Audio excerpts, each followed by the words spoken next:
भैरवदर्शनं प्रयागे माधवं दृष्ट्वा एकबिल्वं शिवार्पणम्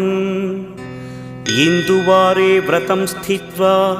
निराहारो महेश्वर नक्तं हौष्यामि देवेश एकबिल्वं शिवार्पणम् रामलिङ्गप्रतिष्ठा च वैवाहिककृतं तथा तटाकादि च सन्तानम् एकबिल्वं शिवार्पणम् अखण्डबिल्वपत्रं च आयुतं शिवपूजनं कृतं नाम सहस्रेण एकबिल्वं शिवार्पणम् उमया सह देवेश नन्दिवाहनमेव च भस्मलेपनः सर्वाङ्गम् एकबिल्वं शिवार्पणम्।